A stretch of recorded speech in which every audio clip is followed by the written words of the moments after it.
तो हार्ट की जो तकलीफ है उसको हर कोई बड़ी गंभीरता से लेता है। जैसे किसी को ब्रेन अटैक होता है तो लोग पहचानते भी नहीं है कि उनको स्ट्रोक हो गया है, दिमाग का एक हिस्सा काम नहीं कर रहा। सो बी फास्ट अगर है तो it is time to rush to hospital, but Disprin को अवॉइड करना चाहिए क्योंकि वो ब्लड थिनर है। तो कोई भी अगर न्यूरोलॉजिकल लक्षण आ रहा है हेडेक के साथ उसको बिल्कुल नज़रअंदाज ना करें। माइग्रेन के लिए तो कहते हैं कि कोई इलाज नहीं, क्या कुछ है? माइग्रेन में एक तो सबसे इंपॉर्टेंट है कि अपने ट्रिगर फैक्टर को आइडेंटिफाई करके उनको रिड्यूस करें। आप गाड़ी लेके कहीं गए मार्केट और वहाँ गाड़ी छोड़ा है और घर आए और आप ढूंढ रहे हैं कि मेरी गाड़ी कहाँ है। यूज़ इट और लूज इट।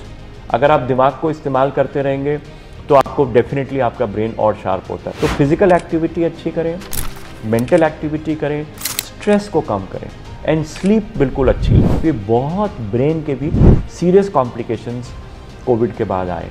एक दवाई है जो इंट्रावीनस देने से क्लॉट को खोल सकते हैं और आपका ब्रेन का डैमेज बिल्कुल रुक सकता है।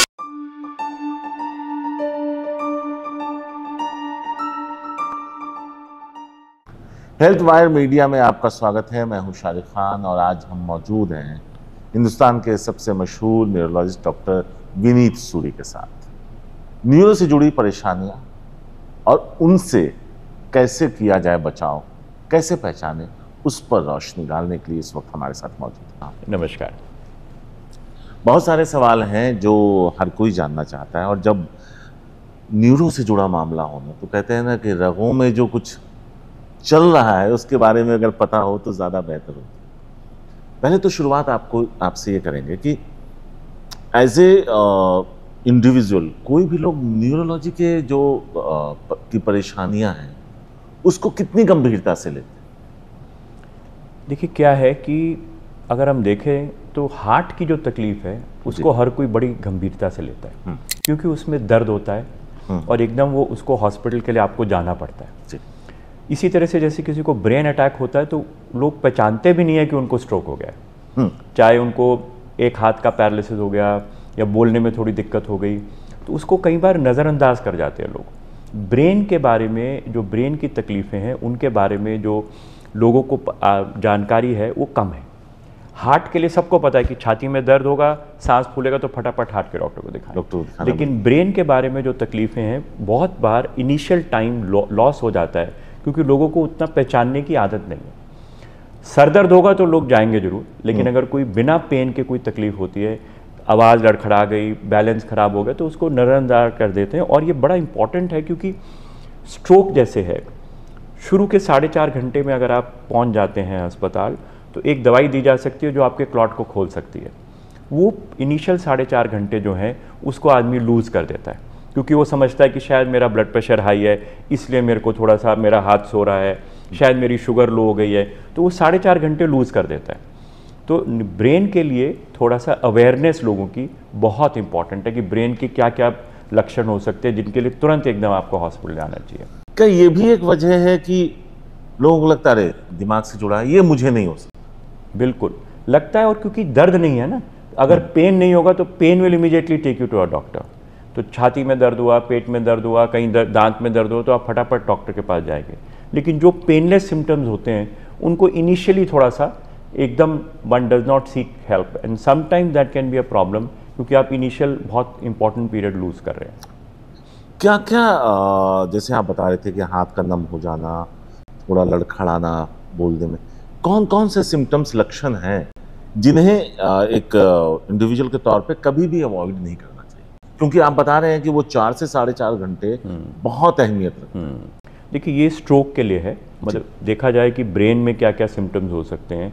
ब्रेन में सबसे कॉमन सिम्टम, अगर किसी को ब्रेन की बीमारी होगी तो सबसे कॉमन लक्षण यूजली हेडेक होता है, सर दर्द होता है, जो कुछ भी माइल्ड हेडेक भी हो सकता है, टेंशन टाइप हेडेक भी हो सकता है, यूजुअल माइग्रेन हेडेक भी हो सकता है, कई बार बहुत खतरनाक हेडेक भी हो सकता है। दूसरा ब्रेन का जो सिम्टम है वो दौरे आना है कि किसी को फिट्स आ जाए, एकदम दौरा आ जाए।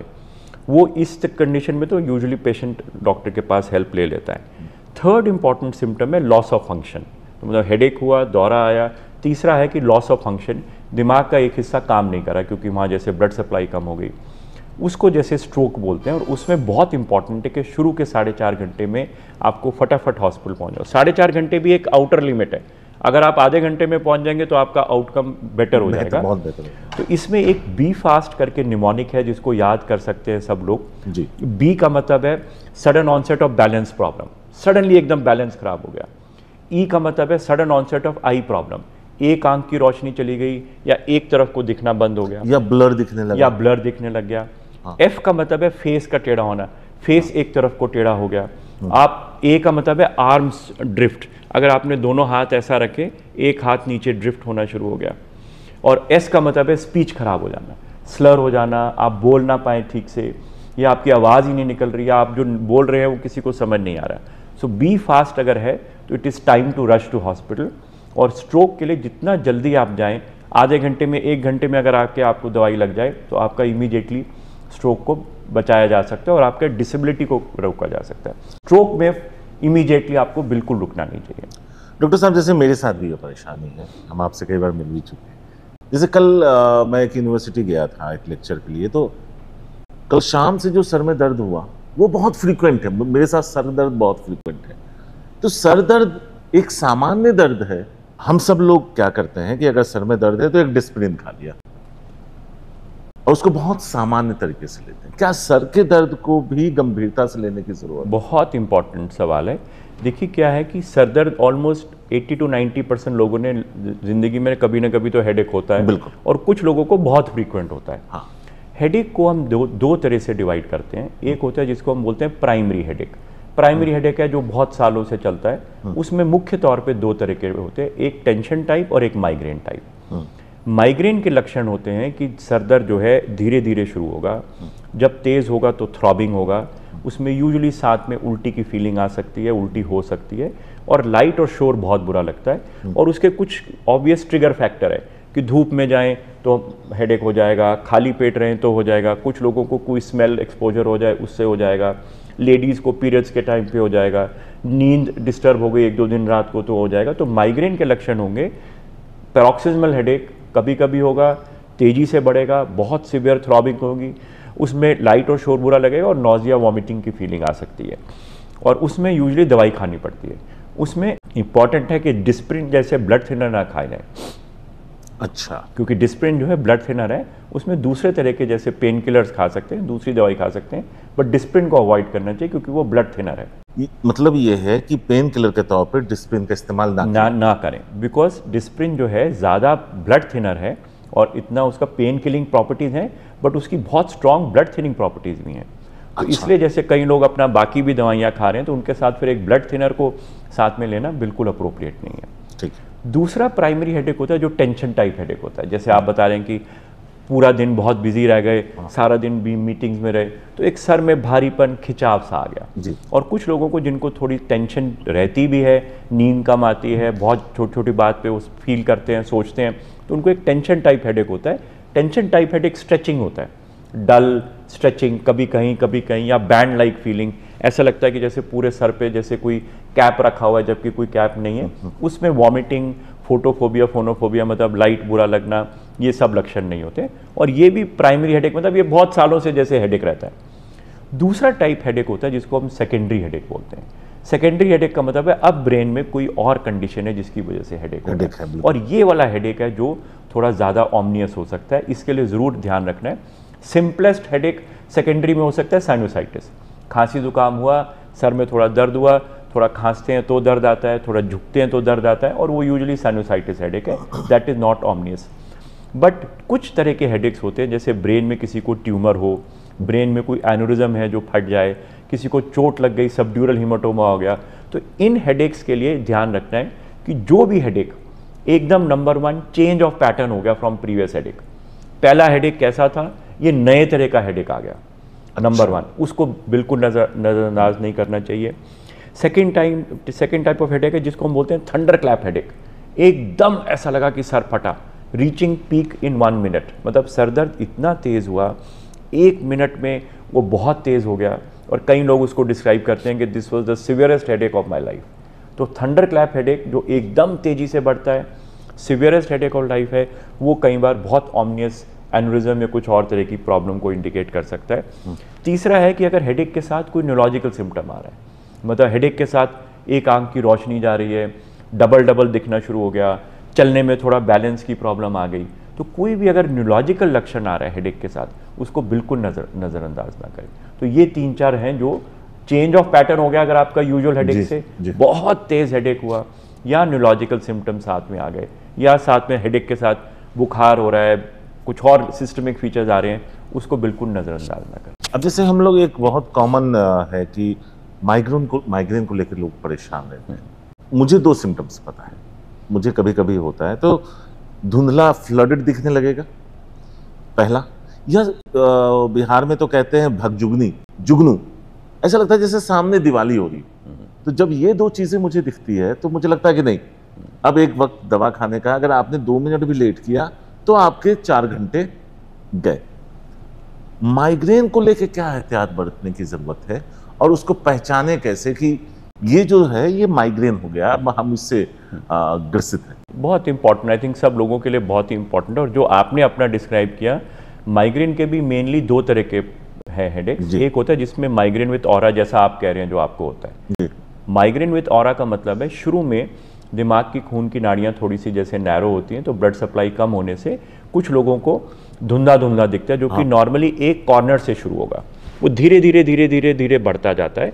5-7 मिनट के लिए बढ़ के, और जैसे ही वो धुंधला धुंधला ऑरा खत्म होगा तो एकदम सिवियर हेडेक शुरू हो जाता है। माइग्रेन दूसरे तरह का, जो कॉमन माइग्रेन जिसको बोलते हैं, उसमें ऑरा नहीं आता, उसमें मतलब ये जुगनू दिखना और ये सब जो है धुंधला ये नहीं दिखता, उसमें सीधा हेडेक आएगा। तो ये 2 तरह के माइग्रेन है, जैसा आपको जो है इसको माइग्रेन विथ ऑरा बोलते हैं, और दूसरा जो कॉमन माइग्रेन है जिसमें विदाउट ऑरा है।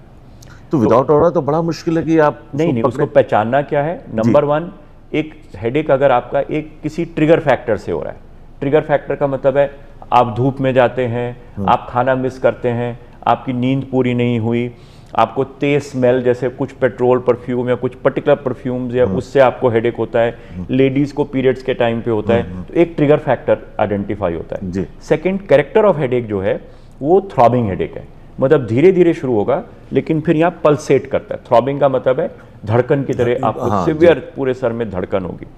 थर्ड फैक्टर होता है अकम्पनिंग फीचर्स, हेडेक के दौरान आपको क्या फीचर आते हैं। उस अकम्पनिंग फीचर्स में है कि नौजिया होना, उल्टी के जैसा लगना, लाइट और शोर बहुत बुरा लगना, उस वक्त मन करता है कि कोई आवाज़ ना हो, कोई शोर ना हो, लाइट कम करो। और उसके बाद अगर यूजुअली रिलीविंग फैक्टर हैं कि अगर कोई गोली खा के लेट जाएं, सो जाएं थोड़ी देर, तो एकदम हेडेक ठीक हो जाता है। तो अगर ये कोर्स आपका है, ये आपका एग्रेवेटिंग फैक्टर है जो आपको प्रेसिपिटेट करता है, ये कैरेक्टर ऑफ हेडेक है, और ये आपका रिलीविंग फैक्टर है, तो ये पैटर्न को देख के माइग्रेन डायग्नोज करते हैं। तो माइग्रेन के लिए तो कहते हैं कि कोई इलाज नहीं, क्या कुछ है? नहीं, ऐसा नहीं है। देखिए, माइग्रेन में एक तो सबसे इंपॉर्टेंट है कि अपने ट्रिगर फैक्टर को आइडेंटिफाई करके उनको रिड्यूस करें। अगर आपका ट्रिगर फैक्टर खाना लेट करना है, जो कि मेल्स में बहुत ज़्यादा होता है जी, खाना लेट कर दिया तो अपना खाना अपना टाइम पे खाइए। अच्छा। सेकंड, अगर आपको धूप में जाने से होता है तो थोड़ा सन प्रोटेक्शन करिए, बाहर जाते हैं तो थोड़ा सन ग्लासेस कर लीजिए, थोड़ा मतलब एक अपना सन प्रोटेक्शन कर लीजिए। और अपने एक रेगुलरिटी ऑफ अपना स्लीप रिदम बनाइए, मतलब ये नहीं अब 2 रात नहीं सोएंगे, पूरा ट्रैवल हो रहा है, ये हो रहा है, तो माइग्रेन को प्रेसिपिटेट होने के चांसेस ज़्यादा हो जाते हैं। तो ये आपको थोड़ा सा एहतियात, जैसे ट्रिगर फैक्टर रिडक्शन है, खाने में बहुत रेयर लोगों को अल्कोहल से या चीज़ या चॉकलेट खाने से हेडेक होता है, वो बहुत रेयर होता है। कोई खाने की चीज़ से तो उसको डाइटरी को अवॉइड करिए। काफ़ी लोगों को चाइनीज़ फूड के अंदर एक अजीनोमोटो सॉल्ट होता है, उससे हेडेक होता है। तो अगर उनको ऐसा आइडेंटिफाई हो जाता है कि ये कारण है जिनसे मुझे, तो वो ट्रिगर फैक्टर को कम करें। सेकंड, कुछ दवाइयाँ हैं जो माइग्रेन प्रोफिलैक्सिस के लिए हम देते हैं, मतलब जिन लोगों को बहुत ज़्यादा हेडेक रहते हैं, तो नॉर्मली हम रूल ऑफ थंब यूज़ करते हैं, अगर किसी को महीने में 4 बार से ज़्यादा हेडेक है और इंडिविजुअल हेडेक बहुत सिवियर है, एक दिन 2 दिन रह रहा है, नॉर्मल दवाइयों से ठीक नहीं होता, तो उनको हम माइग्रेन प्रोफिलैक्सिस की दवाई देते हैं, जो कि जैसा 2 महीना 3 महीना वो दवाई लेने से काफ़ी हद तक माइग्रेन कम हो जाता है, और उसका इफेक्ट उसके बाद भी काफ़ी रहता है। तो जब भी आपको 4 बार से ज़्यादा अटैक्स हैं, इंडिविजुअल अटैक्स बहुत सीवियर हैं, तो माइग्रेन प्रोफिलैक्सिस की कुछ दवाएं हैं जो सिंपल दवाइयाँ भी हैं, और कुछ बहुत रेजिस्टेंट लोगों के लिए कुछ तेज़ दवाइयाँ भी हैं जिनसे माइग्रेन को काफ़ी हद तक कंट्रोल किया जा सकता है। एक और इशू है, एक तो जब आपकी उम्र बढ़ती है तो आपकी याददाश्त कम होती चली जाती है, दूसरा आप मिड एज में भी हैं तो भी, इस इसको पहचानना कि ये क्या एज रिलेटेड है या ये आपके साथ कुछ ऊपर ऐसा है जो आपको आपकी याददाश्त को कम कर रहा है? बहुत इंपॉर्टेंट। और आई थिंक ये नॉर्मल सब लोग जब हमें मिलते हैं तो यही सब बोलते हैं कि डॉक्टर साहब हम बहुत भूल रहे हैं, डॉक्टर साहब हम बहुत भूल रहे हैं। तो मेमोरी का जो एक इशू है ये एक बहुत ही इम्पॉर्टेंट, जैसे आपने बहुत अच्छे से बोला कि जैसे जैसे हम एज करते जाते हैं तो थोड़ा मेमोरी का डिसऑर्डर थोड़ा आता जाता है। बट हमारे को ये ध्यान रखना है कि मेमोरी की 3-4 इसके स्टेजेस हैं। एक होता है जिसको हम बोलते हैं age related memory disorder. Age related memory disorder का है कि आप एज मैच्ड, अगर आप 60 साल के हैं तो आपके साथ के भी 60 साल वाले लोग उतना ही भूलते हैं। अगर आप किसी को 80 ईयर ओल्ड को देख रहे हैं तो जितना एक और 80 ईयर ओल्ड है उतना ही भूलता है। इनमें भूलने का है कि जैसा कोई सामान रख दिया तो भूल गए, कोई एक बात बोल दी तो दोबारा थोड़ी देर बाद बोल दी, भूल गए। लेकिन इसमें कोई disability of activities of daily living नहीं होता है। मतलब अपना सब काम इंडिपेंडेंट कर सकते हैं, अपना बैंक का काम कर सकते हैं, अपना चेक्स का देखना, मतलब बाकी सब ठीक कर सकते हैं। एज रिलेटेड मेमोरी इंपेयरमेंट है। लेकिन अगर व्यक्ति अपनी उम्र से कंपेयर करेगा, आज से 5 साल पहले तो मैं ये याद रख लेता था, आज मैं ये नहीं याद कर पा रहा, उसको एज रिलेटेड मेमोरी इंपेयरमेंट है। मतलब आप अपने आप से कंपेयर करें, पिछले 5 सालों में आपकी आज मेमोरी लॉस है, लेकिन एज मैच्ड आप ठीक हैं और इसमें कोई डिसेबिलिटी नहीं है, आपको किसी तरह की कोई disability in activities of daily living नहीं है, छोटा मोटा बात भूल गए। इससे ऊपर एक बीमारी का पार्ट आता है जिसको हम बोलते हैं माइल्ड कोग्निटिव इंपेयरमेंट। यहाँ बीमारी है, ये फिजियोलॉजिकल मेमोरी लॉस नहीं है, यहाँ बीमारी है। इसमें 2 तरह का होता है, एमनीजिक, नॉन एमनीजिक। एक एमनीजिक है जहाँ मेमोरी लॉस काफ़ी सीवियर हो जाता है। आप गाड़ी लेके कहीं गए मार्केट और वहाँ गाड़ी छोड़ा और घर आए और आप ढूंढ रहे हैं कि मेरी गाड़ी कहाँ गई। तो मतलब ये थोड़ा सिवियरर फॉर्म ऑफ मेमोरी लॉस हुआ। लेकिन बाकी सब चीज़ों में सब कुछ करते हैं, बैंक जाते हैं, काम करते हैं, सब कुछ करते हैं, लेकिन प्योर मेमोरी में इस तरह की बहुत इंपॉर्टेंट मीटिंग थी, अपने किसी के वहाँ भूल गए, किसी के घर की किसी की शादी थी वो भूल गए और अगले दिन पहुँच गए। तो ये जहाँ सिवियरर फॉर्म ऑफ मेमोरी इंपेयरमेंट हुआ, ये माइल्ड कोग्निटिव इंपेयरमेंट है। और माइल्ड कोग्निटिव इंपेयरमेंट में बिल्कुल इलाज लेना चाहिए, डॉक्टरी हेल्प लेनी चाहिए, क्योंकि माइल्ड कोग्निटिव इंपेयरमेंट के लोग जैसे 10% लोग एक साल में आगे जाके डिमेंशिया में कन्वर्ट होंगे। तो इनको इस वक्त अगर यहाँ पहचान लिया जाए तो कुछ दवाई देके आगे डिमेंशिया से बचाया जा सकता है। 3rd स्टेज है जिसको फिर डिमेंशिया बोलते हैं, जहाँ मल्टीपल फैकल्टीज इन्वॉल्व हो गई, memory, executive function. Executive function का मतलब है जो एक काम नॉर्मली हर कोई कर लेता है। जैसे एक लेडी है, वो घर का खाना बनाती है 5 लोगों के लिए, तो उसने ऐसा खाना 5 लोगों के लिए बनाया कि जो दाल तो बना दी 10 लोगों के लिए और रोटी बना दी 2 लोगों के लिए। मतलब एक जो नॉर्मल प्रक्रिया है, तो executive function loss, memory loss, abstract thinking, judgement loss, वो एक डिमेंशिया में फिर मल्टी मोडालिटी है। और इसमें सबसे इंपॉर्टेंट है कि आपकी डेली एक्टिविटीज़ मतलब डिसफंक्शनल हो रही हैं, तो वो डिमेंशिया है। तो एज रिलेटेड मेमोरी इंपेयरमेंट जो बहुत लोगों को होता है, कुछ लोगों को फिर सिवियरर मेमोरी लॉस है जो माइल्ड कोग्निटिव इंपेयरमेंट, उसमें पहचानना बहुत ज़रूरी है क्योंकि वहाँ आप प्रिवेंट कर सकते हैं डिमेंशिया को। और फिर कुछ लोगों को डिमेंशिया जहाँ मल्टीपल मोडालिटी मेमोरी इश्यूज़ हैं, कोग्निटिव इश्यूज़ हैं, मेमोरी लॉस है, कैलकुलेशन लॉस है, एब्स्ट्रैक्ट थिंकिंग जजमेंट लॉस है, तो मतलब मल्टीपल स्फीयर्स ऑफ कोग्निशन में उनको लॉस है, वो डिमेंशिया है। तो अगर एज रिलेटेड नहीं है तो अगर आप वक्त पे जाकर डॉक्टर को दिखाएं, आपके पास आए, तो उसको क्योर किया जा सकता है? अगर एज रिलेटेड मेमोरी है तो उसको डेफिनेटली हेल्प किया जा सकता है लाइफस्टाइल मेजर से। जी। सब लोग यही पूछते हैं कि हमारे को मेमोरी के लिए क्या करना चाहिए। जब भी होता है कि मेरी मेमोरी लॉस हो रहा है डॉक्टर साहब, हम क्या करें, मेमोरी मैं भूल रहा हूँ, तो मेमोरी को कैसे इंप्रूव किया जाए। I think that is a very very important pertinent question. सबसे इंपॉर्टेंट है कि आप फिजिकली एक्टिव रहिए। 30 minutes of walk at least 5 time the week जो है रिकमेंडेड है। 210 मिनट एक हफ्ते में जरूर आप चलिए और ब्रिस्क वॉक करिए। वॉकिंग का मतलब ये नहीं है कि आप टहलते टहलते बात करते करते बिल्कुल चलें। वॉकिंग, ब्रिस्क वॉकिंग का मतलब है आप ऐसा चलें कि आपकी पल्स कम से कम 25% अबव बेसलाइन रहे। ठीक है। और ऐसा फिजिकल एक्टिविटी करें, कोई गेम खेलें, कोई स्पोर्ट खेलें, कोई बैडमिंटन करें, कुछ भी करें, लेकिन अगर आप कुछ भी फिजिकल एक्टिव रहें वो ब्रेन के लिए बहुत अच्छा। सेकंड, ब्रेन को बहुत यूज करें। हम यही बोलते हैं, अपना न्यूरोलॉजिकल पार्लेंस में बोलते हैं यूज इट और लूज इट। अगर आप दिमाग को इस्तेमाल करते रहेंगे तो आपको डेफिनेटली आपका ब्रेन और शार्प होता है। न्यू लर्निंग करिए। न्यू लर्निंग में क्या क्या करें, कोई नया इंस्ट्रूमेंट बजाना सीख लीजिए, कोई नई लैंग्वेज सीख लीजिए, कुछ ना कुछ आपको एक मन में होना चाहिए कि मुझे ये सीखना है, मुझे ये सीखना है। जितना न्यू लर्निंग करते हैं वो बहुत हेल्प करता है। एल्डरली लोग जो घर में बैठे हैं, अब 80 ईयर ओल्ड है, वो क्या करें? अगर और कुछ नहीं कर सकते तो ब्रेन को यूज़ करने के लिए कार्ड्स खेलें, चेस, कुछ भी खेलें, क्योंकि चेस नहीं तो एटलीस्ट कार्ड्स एक ऐसा गेम है जो लेजरली खेल सकते हैं और उसमें बहुत अपना दिमाग लगाते हैं, कैलकुलेशन करते हैं। सो प्लेजर गेम्स कर सकते हैं। बाकी रिकमेंडेड तो है जैसे सुकोडो, मतलब सुकोडो करें या चेस खेलें या कुछ और मेंटल गेम्स करें, बट आई थिंक प्लेजर में करें तो वो हो जाता है। एक अपना ग्रुप बना के सोशल ग्रुप में अगर आप कार्ड्स खेलते हैं तो आई think that is a very very good. So physical activity अच्छी करें, मेंटल एक्टिविटी करें, स्ट्रेस को कम करें एंड स्लीप बिल्कुल अच्छी लें। मतलब कम से कम 6 से 7-8 घंटे की रिस्टोरेटिव स्लीप, जो मतलब बिल्कुल माइंड को रेस्ट देने वाली, वो नींद अपना पूरा रखें। तो मतलब ये 3-4 चीज़ें। और स्मोकिंग एंड अल्कोहल को कट करें, स्मोकिंग बंद करिए और अल्कोहल अगर लेते हैं तो इन मॉडरेशन और बंद करें। इन सब से ब्रेन को बहुत मदद होती है। अब जैसे आप हमारी नानी से तो मिले ही हैं, अगले साल फरवरी में वो 90 साल के रहेंगे, बट फिजिकली फिट हैं। एक ट्रेनर आता है, घंटे भर एक्सरसाइज कराता है। ये मैं इसलिए बता रहा हूँ कि आजकल मैंने एक पैटर्न नोट किया है कि वो भूलने बहुत लगे। अब एक चीज वो आधे घंटे के अंदर 25 बार पूछ बैठती, उनको एक्सप्लेन करना पड़ता है। अब उन्हें हमें बताना पड़ता है कि नानी आपको ब्रश भी करने जाना है। तो अभी हमने क्या किया कि उनको पढ़ने का शौक है, तो उन्होंने पढ़ना छोड़ दिया। तो हमने उनके लिए एक जगह बनाई और उन्हें किताबें ला के दी कि अब आप पढ़ना शुरू करो। मेल्स पहले चेक करती थी, अब नहीं करती। तो क्या इस दौरान में भी कुछ किया जा सकता है या वही एक रास्ता? बिल्कुल करा जा सकता है। नहीं, ये तो उनको तो डिमेंशिया है, मतलब वेल फॉर्म्ड डिमेंशिया है। तो इसमें जो है 2-3 चीज़ें, एक तो लाइफस्टाइल मेजर्स हैं जो हम ये बोलते हैं लाइफस्टाइल मेजर्स में, कि एक उनका फिक्स्ड रूटीन कर दीजिए।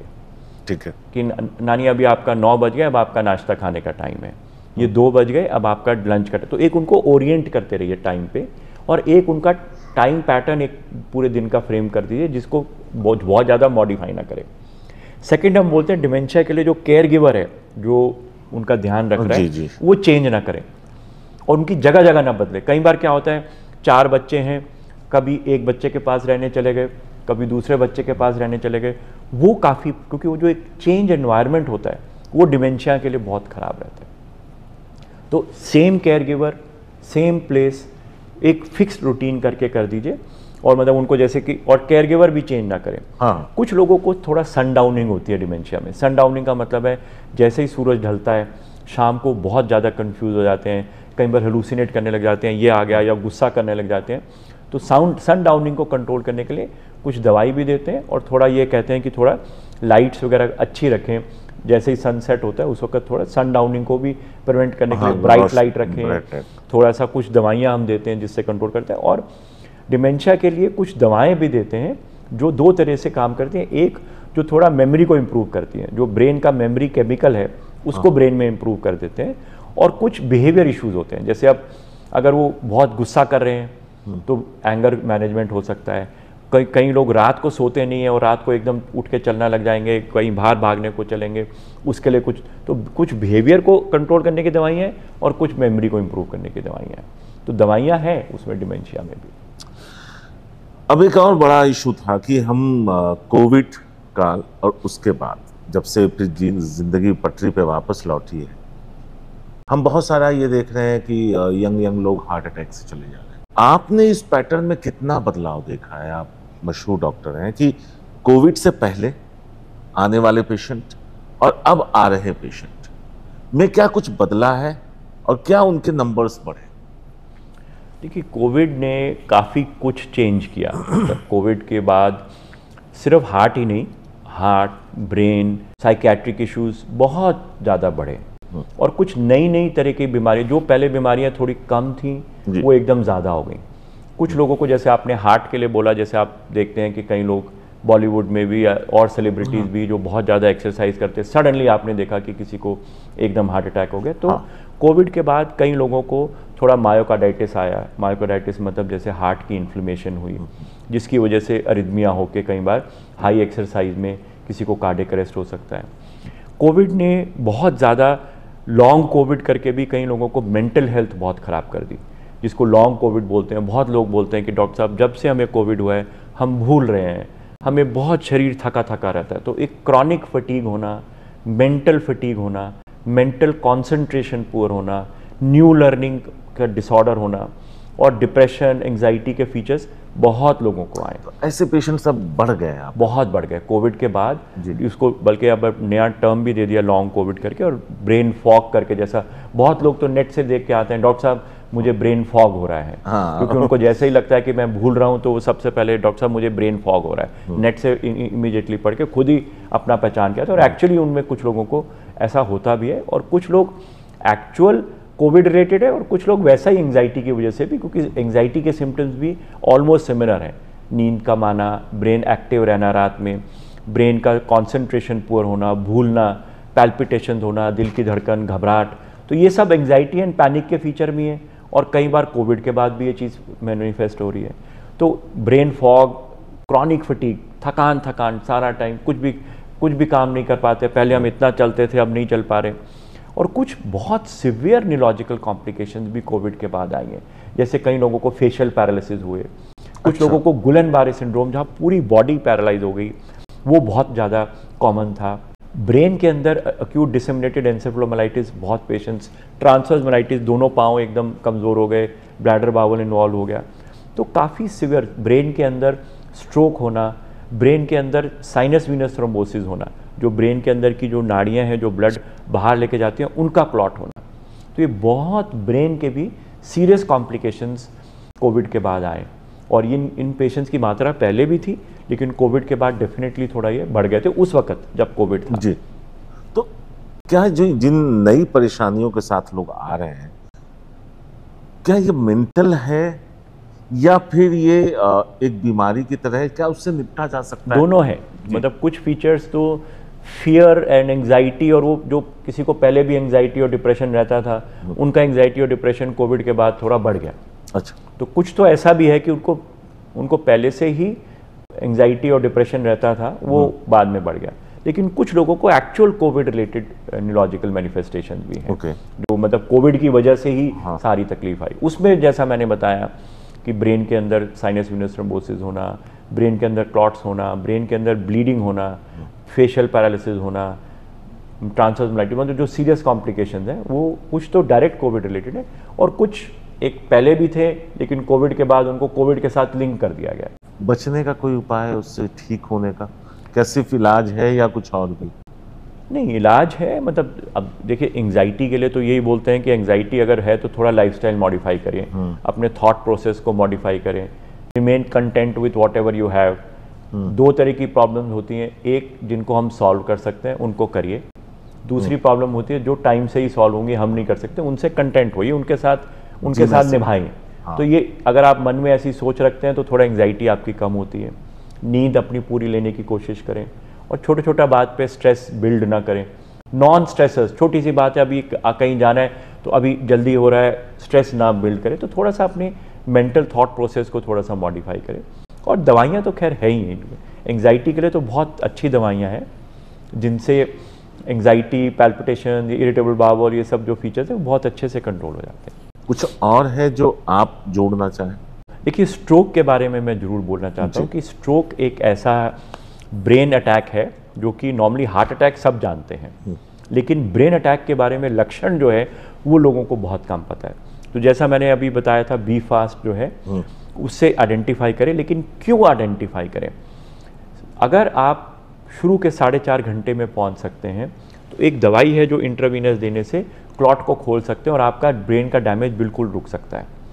6 घंटे में अगर आप पहुंचते हैं तो कुछ सिलेक्टेड लोगों में जिनमें लार्ज वेसल ऑक्लूडेड है, एक कैथेटर डाल के ब्रेन में क्लॉट को खींच के बाहर निकाला जा सकता है। तो ऐसे में रिकवरी पेशेंट की बहुत अच्छी हो जाती है। तो शुरू का जो कुछ टाइम है जो स्ट्रोक का है उसको वेस्ट नहीं करना चाहिए। लोग क्या करते हैं, शुरू का टाइम शायद मेरा ब्लड प्रेशर हाई है इसलिए मेरा हाथ नहीं चल रहा है, और वो ब्लड प्रेशर की दवा लेके बैठ जाते हैं घर में, या शुगर का मेरा लो ना हो गया हो, शुगर खा लेते हैं, या किसी जनरल डॉक्टर के पास भी जाते हैं तो वो सीटी स्कैन या एमआरआई के लिए भेज देते हैं, और वहाँ टाइम उनका जो पहले 4.5 घंटे का टाइम है वो वहाँ लूज़ कर देते हैं at a diagnostic centre.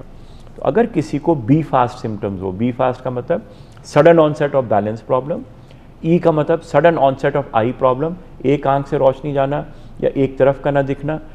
F का मतलब एक तरफ का फेस टिल्ट होना।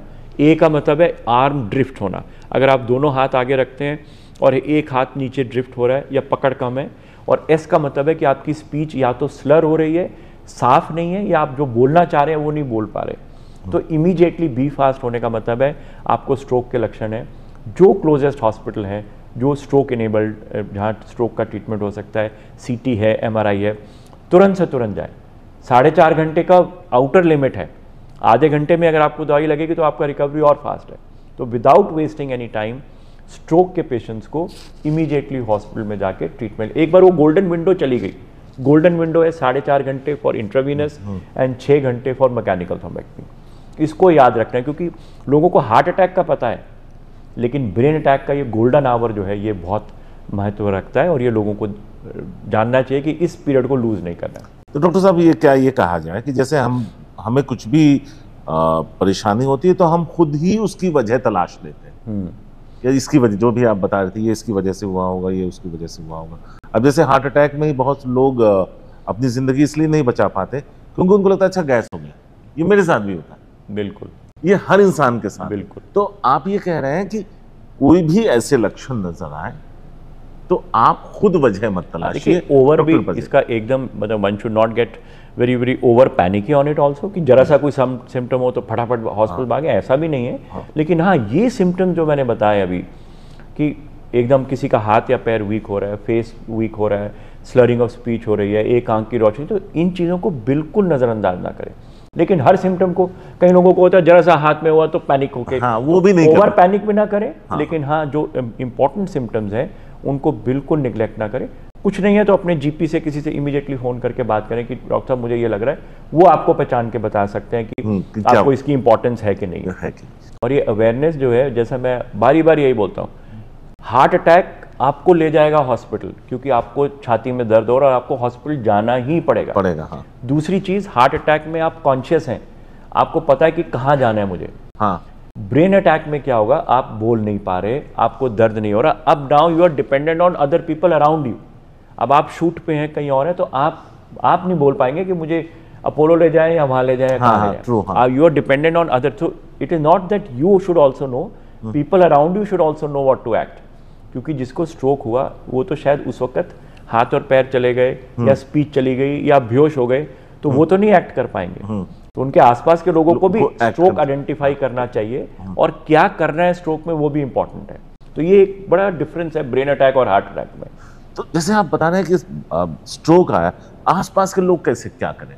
तुरंत डॉक्टर के पास जाएं, यही है। बिल्कुल, उस वक्त कोई मुंह में एस्प्रिन न डालें, कोई दवाई ना दें, क्योंकि बहुत बार ऐसा होता है कि पेशेंट को ब्रेन में ब्लीडिंग हो रही है, पेशेंट को नस फट गई है और उसके बाद ब्लीडिंग हो रही है। और सब लोगों को लगता है कि जैसे हार्ट अटैक है तो एस्प्रिन डाल देते हैं। तो हम देखते हैं बहुत बार किसी को लगा हाथ और पैर हुआ तो somebody in the vicinity will say फटाफट 1 एस्प्रिन 2 एस्प्रिन दे दीजिए जब तक हॉस्पिटल ले जा रहे हैं। और अगर उनको ब्लीडिंग है तो थोड़ा प्रॉब्लम हो जाएगा, इसलिए वो एस्प्रिन न दीजिए, तुरंत से तुरंत हॉस्पिटल लेके जाएं। वहाँ सीटी स्कैन पे दिखेगा कि ब्रेन में ब्लीडिंग है या नस ब्लॉक है। नस ब्लॉक है तो उसके लिए आईवी थ्रोम्बोलिसिस देना है कि नहीं देना, तो उसी वक्त इमीडिएटली कोई एस्प्रिन या कोई और दवाई ना दीजिए, तुरंत से तुरंत हॉस्पिटल लेके जाएं। एक शुगर जरूर चेक कर सकते हैं, क्योंकि अगर किसी की शुगर कम है, अगर 60 से नीचे आ रही है तो एक वो स्ट्रोक मिमिक हो सकता है। अगर शुगर गिर जाएगी तो भी पैरालिसिस के लक्षण आ सकते हैं। तो अगर आपकी शुगर कम आ रही है तो उसी वक्त शुगर खिलाएं, तो कई बार स्ट्रोक मिमिक है तो रिकवरी हो जाएगी। ब्लड प्रेशर को भी लोअर ना करें। कई बार क्या होता है कि जैसे स्ट्रोक हुआ और दिखा, उन्होंने अपना घर में मेजर किया कि 140 या 160/100 है, थोड़ा सा है, ब्लड प्रेशर की दवाई ले लेंगे। ब्लड प्रेशर से और ब्लड प्रेशर गिरने से ब्रेन में ब्लड और कम जाएगा, तो उस वक्त ब्लड प्रेशर की दवाई भी ना खाएं। ये अमूमन तौर पे सब लोग करते हैं। थोड़ा सा स्ट्रोक लगा, रास्ते में एस्प्रिन भी खा ली और ब्लड प्रेशर को लोअर करने के लिए दवाइयाँ खाते गए 2-2 तो वो उल्टा हो गया। उससे ब्रेन में ब्लड सर्कुलेशन भी कम हुई, और अगर और कुछ प्रॉब्लम है तो प्रॉब्लम बढ़ेगा। सो शुगर जरूर चेक करें, शुगर 60 से कम है तो उसको करेक्ट करें, एस्प्रिन की गोली ना खाएं, और ब्लड प्रेशर को एकदम रैपिडली लोअर करने के लिए कोई एकदम दवाइयाँ ना खाएं। कई बार पहले लोग डेपिन की एक गोली जीभ के नीचे रख लेते थे कि ब्लड प्रेशर को एकदम कम किया जाए, उससे एकदम ब्लड प्रेशर कम करने से कई बार स्ट्रोक बढ़ जाता है। तो ये चीज़ें न करें। एक चीज़ और था कि अगर आप, जैसे हम हार्ट अटैक की बात सुनते हैं कोविड के टाइम जी, अब तो खैर कोविड का टाइम उतना नहीं है, कोविड अभी भी लो एक उस पर सर्कुलेशन एक चलता जा रहा है, लेकिन जो एक बिल्कुल दौर था जब कोविड बहुत पीक पे था, तो उस वक्त ब्रेन में इंट्राक्रेनियल ब्लीडिंग बहुत ज़्यादा होने लगी थी, ब्रेन में नस फटने से ब्लीडिंग होने लगी थी, और ब्रेन के जो खून की नाड़ियाँ बाहर लेके आती हैं जिनको साइनस वीनसेस बोलते हैं, वो क्लॉग होने शुरू हो गए थे। तो sinus Venus thrombosis, intracranial haemorrhage बहुत बढ़ गए थे, और ब्रेन के अंदर इस्कीमिक स्ट्रोक भी बहुत बढ़ गया था, और यंग लोगों में भी बहुत ज़्यादा स्ट्रोक का इंसिडेंस उस वक्त इमीडिएट कोविड के बाद पहले 40 दिन के अंदर, पहले 6 हफ्ते के अंदर कई लोगों को, या कोविड के साथ साथ ही ये प्रॉब्लम्स आ रही थी। तो स्ट्रोक उस वक्त काफ़ी, हार्ट के साथ साथ स्ट्रोक के भी काफ़ी पेशेंट्स को प्रॉब्लम आ रही थी। तो डॉक्टर साहब, आपने करीब करीब सारे मुद्दों को छू दिया है, तो अब उसमें बहुत कुछ बचा नहीं है आपसे पूछने की। तो मतलब साफ है कि आप अपने लाइफस्टाइल को ठीक रखें, खान पान का ध्यान रखें, और अगर कुछ ऐसा दिख रहा है जो आपके शरीर में नया घट रहा है तो डॉक्टर के पास। बिल्कुल, खुद डॉक्टर ना बने कि मुझे ये हो गया है तो एक गोली गैस की खा ले। बहुत बहुत शुक्रिया आपका। तो हेल्थ वायर मीडिया में आज आपने डॉक्टर विनीत सूरी को सुना कि न्यूरो से जुड़ी परेशानियों से किस तरह से बचें, किन किन तरह की परेशानियों का सामना करना पड़ता है, और अगर कुछ ऐसा घट रहा है आपके ब्रेन में तो उसे पहचानें कैसे। तो आज के लिए इतना ही, मुझे दीजिए इजाजत, नमस्कार।